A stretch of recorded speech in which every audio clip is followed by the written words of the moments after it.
Tenemos el tercer precandidato, la tercera precandidata en este momento.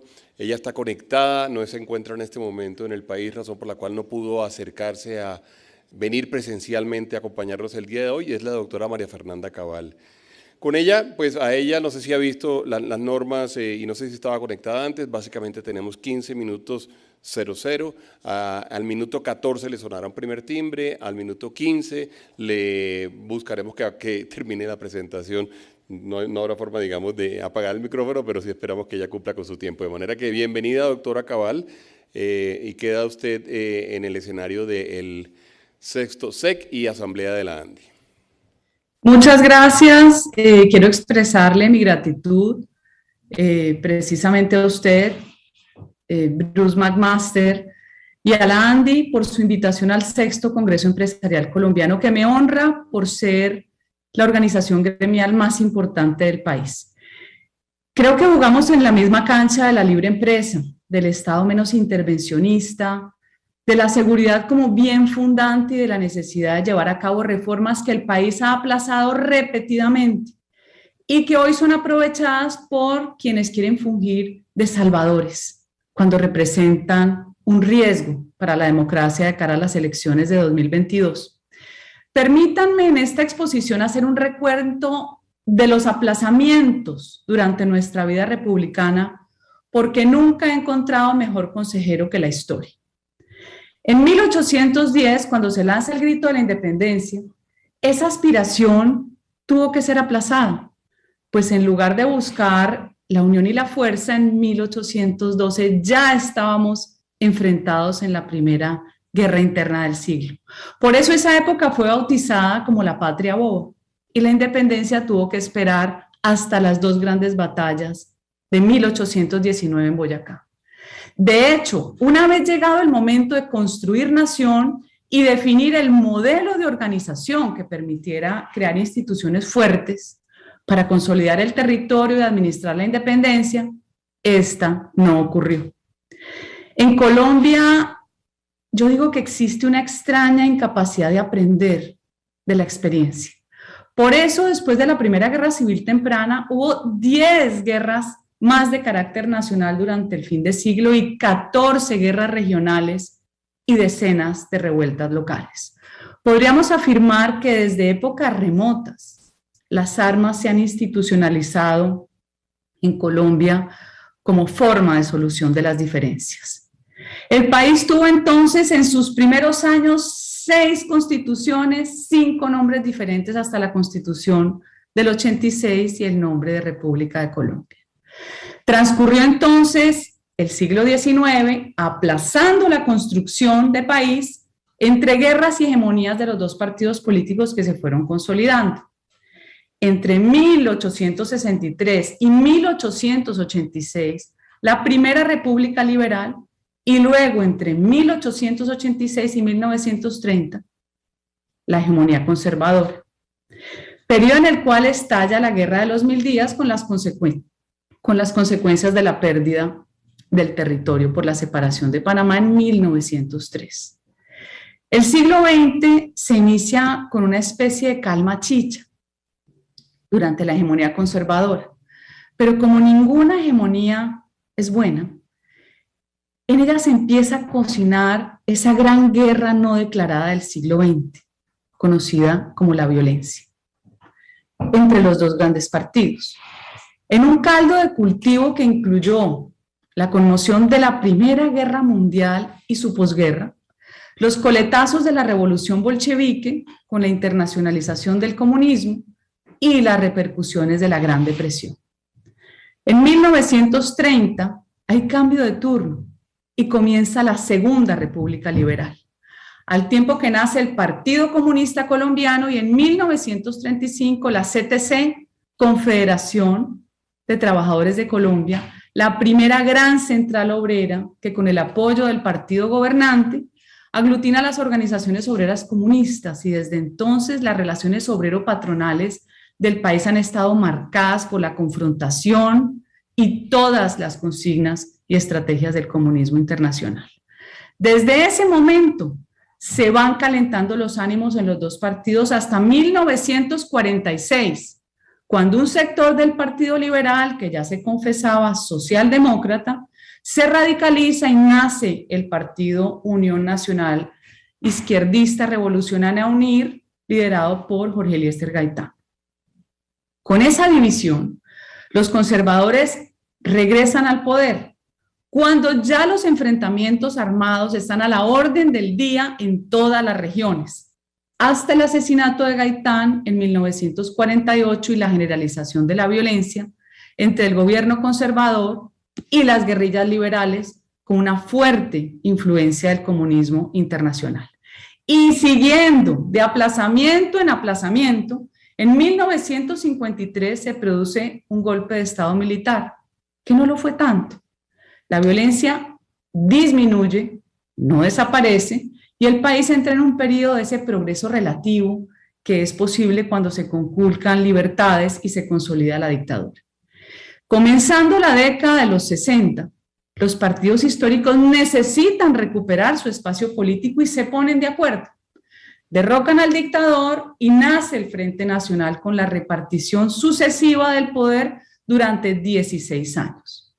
El Frente Nacional lo considero otro aplazamiento de la democracia real, por las restricciones a elegir y ser elegido y por la segura alternancia y repartición de la burocracia que empieza a incubar una de las 3 grandes maldiciones del siglo XX, la corrupción política que haría metástasis en todo el país.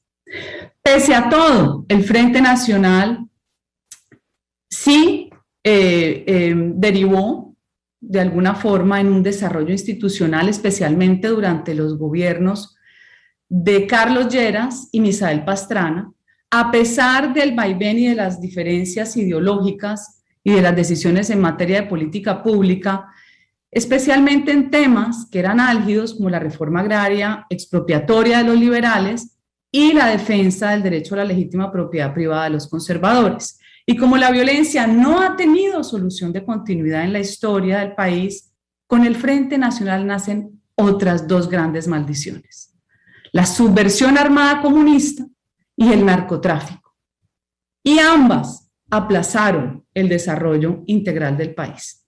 La primera es hija de la estrategia de la Internacional Comunista de exportar la revolución armada. Así nacen promovidas, entrenadas en Cuba, las guerrillas colombianas, entre otras las FARC en el 64, el ELN en el 65, el EPL en el 68 y el M-19 en 1970.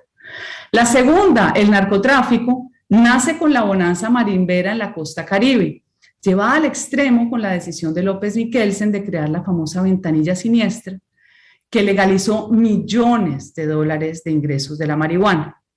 A mediados de los 70, la marihuana es reemplazada por la coca y los caciques por los capos y los carteles, y el país vive en la década de los 80 una ola de violencia sin precedentes. Viene el gobierno de Betancur, durante el cual es asesinado el ministro de Justicia Rodrigo Lara Bonilla. Y en el de Virgilio Barco caen 3 candidatos presidenciales, entre ellos Luis Carlos Galán, cuyo asesinato da paso a la presidencia de César Gaviria. En el gobierno de Gaviria se proclama la Constitución de 1991 y viene la primera gran ola de internacionalización de la economía, que favorece a los llamados sectores modernos, pero deja postrado al campo, que ya estaba en medio del fuego cruzado entre las guerrillas y los paramilitares. En ese entonces se da la caída del muro de Berlín y las guerrillas comunistas pierden el apoyo de Moscú, que era su fuente de financiación de la revolución, y se dedican con mayor fuerza a la extorsión y al secuestro para terminar hermanadas con las mafias en lo que ha sido el combustible de la violencia y la corrupción, el narcotráfico. Este influjo desestabilizador se hace patente con la elección de Ernesto Samper y el proceso 8000, sucedido por Andrés Pastrana, quien con más buena voluntad que realismo político entrega a las FARC la zona de extensión del Caguán, cuyo estruendoso fracaso, sin embargo, da inicio al Plan Colombia y al fortalecimiento de las fuerzas militares. La historia continúa con la llegada al poder de Álvaro Uribe Vélez, que coincide con un momento de inviabilidad de Colombia como Estado.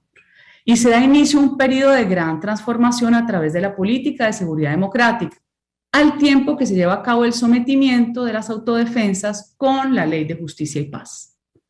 Al final de sus 2 periodos de gobierno, las FARC están diezmadas y el narcotráfico en su más bajo nivel desde el inicio del Plan Colombia. Pero en este país de aplazamientos y de retrocesos surge una amenaza por el nuevo control y en el entorno continental, sumada a una enorme traición política local.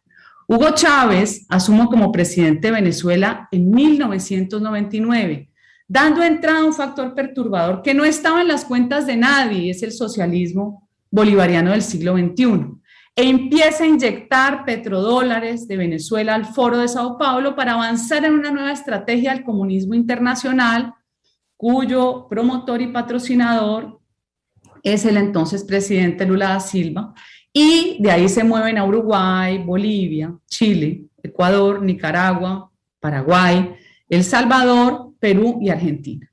A finales de la era Chávez, la economía venezolana empieza su caída libre y el dictador encuentra otra fuente de financiamiento ya aprobada por las guerrillas, que es el narcotráfico. Así Venezuela se convierte en asilo permanente de estos grupos mafiosos.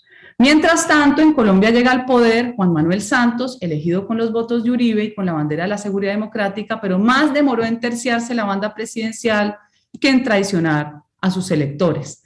Nace su nuevo mejor amigo, se inician negociaciones secretas en Cuba, viene el reconocimiento del conflicto interno para darle estatus de parte a las FARC, viene el show del Cartagena, después el Teatro Colón y finalmente la firma del acuerdo.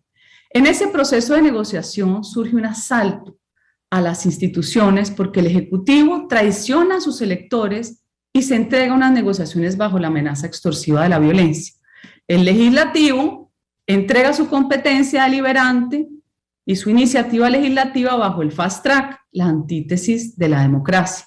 Y el sufragio pierde su condición soberana al expresar, pierde su condición soberana de expresar la voluntad popular con el desconocimiento del triunfo del no. La lucha contra el narcotráfico negociada fue con la principal mafia narcotraficante y la justicia aplaza una vez más la reforma y le da impunidad total en la JEP a criminales de guerra y de lesa humanidad. Hoy seguimos en estado de aplazamiento por un garantismo excesivo y una ausencia orientadora de la preeminencia de la ley y de la autoridad legítima del Estado. Colombia es la sumatoria de 50 millones de historias individuales de colombianos de carne y hueso que merecen salir de la trampa de los aplazamientos sucesivos y necesita volver a creer en sus gobernantes. Es vital para la democracia la recuperación de la confianza ciudadana. Esta se reconstruye es con resultados y con evidencias, no con falsas promesas. Por eso la recuperación del orden, digo yo, se hace a partir de 3 premisas fundamentales. El imperio de la ley como máxima norma de convivencia, la justicia debida y oportuna. San Agustín decía, cuando se suprime la justicia, ¿qué son los reinos sino grandes bandas de ladrones?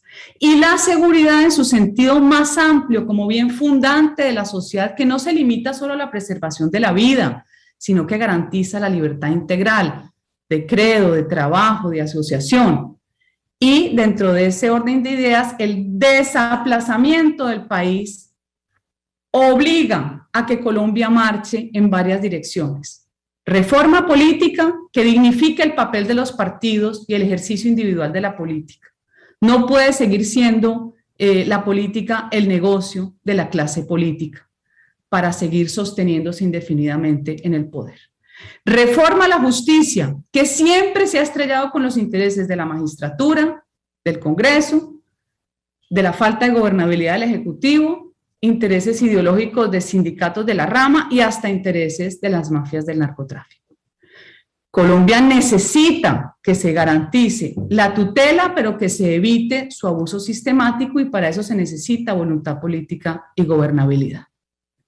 Colombia necesita reforma laboral, tantas veces impedida por los sindicatos de izquierda, que sea la palanca de formalización y de la creación de más y mejor empleo diverso en sus modalidades como diverso en el país, que garantice bienestar y dignidad del trabajador en el campo y en las ciudades en todos los oficios y competencias. Necesitamos una reforma pensional. El actual sistema es insostenible. Necesitamos la reforma educativa para acabar con lo que se denomina el analfabetismo efectivo de bachilleres y profesionales. Yo presenté ahora un proyecto de ley de reforma a la educación para garantizar que cuando no hay suficiente oferta o su calidad no sea buena, puedan recurrir con el voucher escolar a los colegios privados por convenio o por concesión.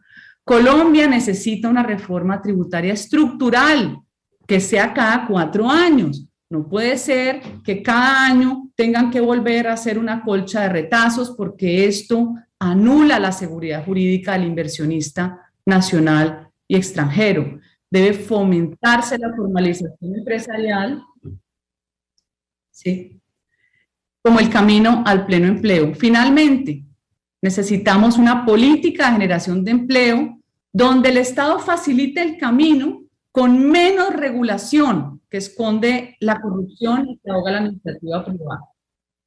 Finalmente, ya para cerrar, hay que respaldar el microcrédito como un camino de formalización del empleo de baja y mediana escala y se tiene que identificar cómo se atiende a esa gran masa que es la mayoría de la economía, que es la pequeña empresa, la empresa familiar que necesita el acceso al crédito y al capital.